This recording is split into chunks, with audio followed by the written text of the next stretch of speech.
ولا تقولن لشيء إني فاعل ذلك غدا إلا أن يشاء الله. واذكر ربك إذا نسيت وقل عسى أن يهديني ربي لأقرب من هذا رشدا. ولبثوا في كهفهم 300 سنين وازدادوا 9. قل الله أعلم بما لبثوا له غيب السماوات والأرض أبصر به وأسمع ما لهم من دونه من ولي ولا يشرك في حكمه أحدا. واتل ما أوحي إليك من كتاب ربك لا مبدل لكلماته ولن تجد من دونه ملتحدا. واصبر نفسك مع الذين يدعون ربهم بالغداة والعشي يريدون وجهه ولا تعد عيناك عنهم تريد زينة الحياة الدنيا ولا تطع من أغفلنا قلبه عن ذكرنا واتبع هواه وكان أمره فرطا.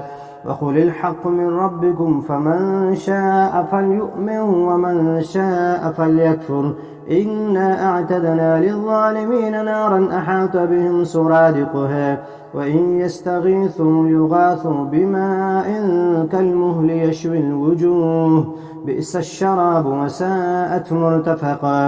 إن الذين آمنوا وعملوا الصالحات إنا لا نضيع أجر من أحسن عملا. أولئك لهم جنات عدن تجري من تحتهم الأنهار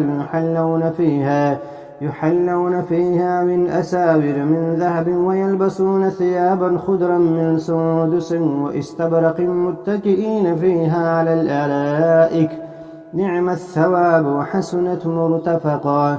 واضرب لهم مثلا الرجلين جعلنا لأحدهما من أعناب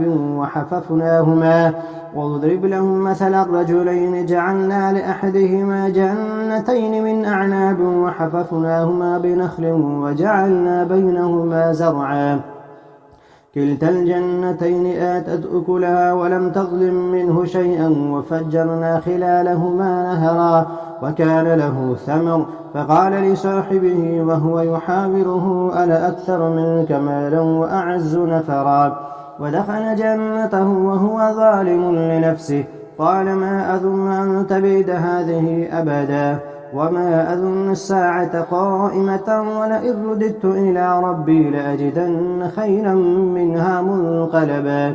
قال له صاحبه وهو يحاوره أكفرت بالذي خلقك من تراب ثم من نطفة ثم سواك رجلا لكن هو الله ربي ولا أشرك بربي أحدا. ولولا إذ دخلت جنتك قلت ما شاء الله لا قوة إلا بالله إن ترني أنا أقل منك مالا وولدا فعسى ربي أن يؤتيني خيرا من جنتك ويرسل عليها حسبانا من السماء فتصبح صعيدا زلقا أو يصبح ماؤها غورا فلن تستطيع له طلبا. وأحيط بثمره فأصبح يقلب كفيه على ما أنفق فيها وهي خاوية على عروشها ويقول يا ليتني لم أشرك بربي أحدا. ولم تكن له فئة ينصرونه من دون الله وما كان منتصرا. هنالك الولاية لله الحق هو خير ثوابا وخير عقبا.